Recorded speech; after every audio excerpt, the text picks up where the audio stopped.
খড়গপুরের মেয়ে, চিনবে না আমাকে। তোমার শেষ গল্পের বইটি পড়েছি শরৎবাবু, বাসি ফুলের মালা। তোমার নায়িকা এলোকেশের মরণ দশা ধরেছিল ৩৫ বছর বয়সে। ২৫ বছর বয়সের সঙ্গে ছিল তার রেশারেশি। দেখলেন তুমি মহোদাশয় বটে, জিতিয়ে দিলে তাকে। নিজের কথা বলি, বয়স আমার অল্প, একজনের মন ছুঁয়েছিল আমার এই কচি বয়সের মায়া, তাই যেন পুলক লাগতো আমার দেহে। আমি ভুলে গিয়েছিলাম অত্যন্ত সাধারণ মেয়ে আমি।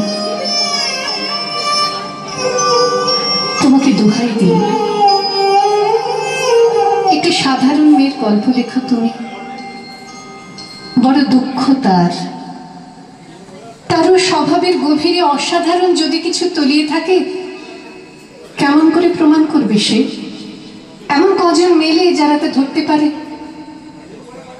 কাঁচা বয়সে জাদু লাগে ওদের চোখে, মন যায় না সত্যের খোঁজে। আমরা বিকিয়ে যাই মরীচিকার দামে। কথাটা কেন উঠল তা বলি। মনে করো তার নাম নরেশ। সে বলেছিল কেউ তার চোখে পড়েনি আমার মতো। এত বড় কথাটা বিশ্বাস করবো যে সাহস হয় না, না করবো তেমন জোর করি। একদিন সে গেল বিলেতে, চিঠিপত্র পাই কখনো বা।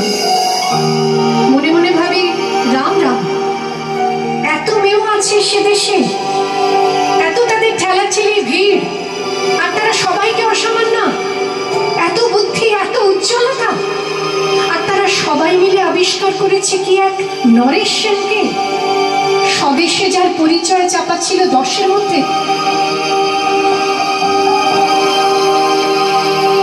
গ্যালামেলের চিঠিতে লিখেছে লিজির সঙ্গে সমুদ্রে গিয়েছিল নাইতে। বাঙালি কবির কবিতার কয়েক লাইন দিয়েছে তুলে, সেই যেখানে উর্বশী উঠছে সমুদ্র থেকে। তারপর বালির পর বসলো পাশাপাশি, সামনে দুলছে নীল সমুদ্রের ঢেউ, আকাশে ছড়ানো নির্মল সূর্যালোক। লিজি তাকে খুব আস্তে আস্তে বললে,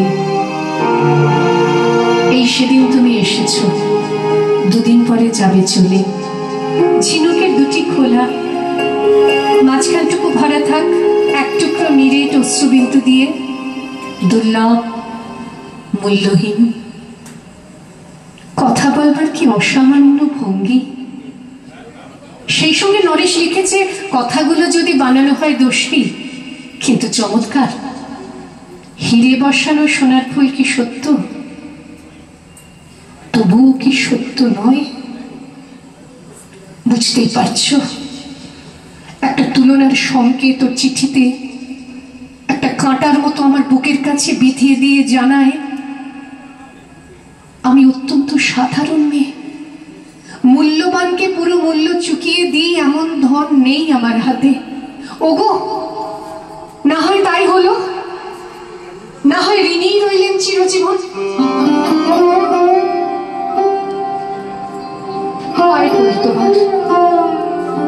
একটা গল্প তুমি লেখো শরৎবাবু, নিতান্ত সাধারণ মেয়ের গল্প, যে দুর্ভাগিনীকে দূরের থেকে পাল্লা দিতে হয় অন্তত 5-7 জন অসামান্যের সঙ্গে, অর্থাৎ সপ্তরথিনীর মার। বুঝেছি কপাল ভেঙেছে, হার হয়েছে আমার, কিন্তু তুমি যার কথা লিখবে তাকে জিতিয়ে দিও আমার হয়ে। পড়তে পড়তে বুক যেন ওঠে ফুলে, ফুলচন্দন পড়ুক তোমার কলমের বুকে। তার নাম দিও মালতী, ওই নামটা আমার, ধরা পড়বার ভয় নেই। এমন অনেক মালতী আছে বাংলাদেশে, তারা কেউ ফরাসি জার্মানি জানে না, কাঁদতে জানে। কি করে জিতিয়ে দেবে? উচ্চ তোমার মন, তোমার লেখনী মহীয়সী। তুমি হয়তো তাকে নিয়ে যাবে ত্যাগের পথে, দুঃখের চরমে, শকুন্তলার মতো। দয়া করো আমাকে, নেমে এসো আমার সমতলে। রাত্রের অন্ধকারে বিছানায় শুয়ে শুয়ে দেবতার কাছে যে অসম্ভব বর মাগি, জানি সে বর আমি পাবো না, কিন্তু পাই যেন তোমার নায়িকা। রাখো না কেন নরেশকে 7 বছর লন্ডনে, বারে বারে ফেল করুক তার পরীক্ষায়, আদরে থাক আপন উপাসিকা মণ্ডলীতে। ইতিমধ্যে মালতী পাশ করুক এমএ, কলকাতা বিশ্ববিদ্যালয় গণিতে হোক প্রথম তোমার কলমের এক আঁচড়ে, কিন্তু এখানেই যদি থামো তোমার সাহিত্য সম্রাট নামে পড়বে কলঙ্ক। আমার পাশা যাই হোক, খাটো করো না তোমার কল্পনা, তুমি তো কৃপণ নও বিধাতার মতো। মেয়েটাকে দাও পাচ্ছি ইউরোপে, সেখানে যারা জ্ঞানী, যারা বিদ্বান, যারা বীর, যারা কবি, যারা শিল্পী, যারা রাজা দল বেঁধে আসুক ওর চারদিকে, জ্যোতির্বিদের মতন আবিষ্কার করুক ওকে। শুধু বিদুষী বলে নয়, নারী বলে। ওর মধ্যে যে বিশ্ববিজয়ী জাদু আছে, ধরা পড়ুক তার রহস্য।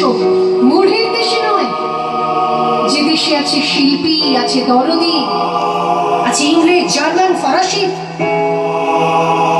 মালতীর সম্মানের জন্য একটা সভা ডাকা হোক না, বড় বড় নামজাদার সভা। মনে করা যাক সেখানে বর্ষণ হচ্ছে মুষলধারে চাটু বাক্য, তার মাছ দিয়ে মালতী চলেছে অবহেলায়, যেন ঢেউয়ের ওপর দিয়ে পাল তোলা নৌকা। ওর চোখ দেখে সবাই করছে কানাকানি, বলছে ভারতবর্ষের সজল মেঘ আর উজ্জ্বল রৌদ্র মিলেছে ওর মোহিনী দৃষ্টিতে। জনান্তিকে বলে রাখি, সৃষ্টিকর্তার প্রসাদ সত্যিই আছে আমার চোখে, বলতে হলো নিজের মুখেই। এখনো কোনো ইউরোপীয় রসকের সাক্ষাৎ ঘটেনি কপালে। নরেশ এসে দাঁড়াক এক কোণে, আর তার সেই অসামান্য মেয়ের তল। আর তারপর নোটে সাপটি মুড়লো, স্বপ্ন আমার ফুরলো। হায় রে সামান্য মেয়ে, হায় রে বিধাতার শক্তির অপব্যয়।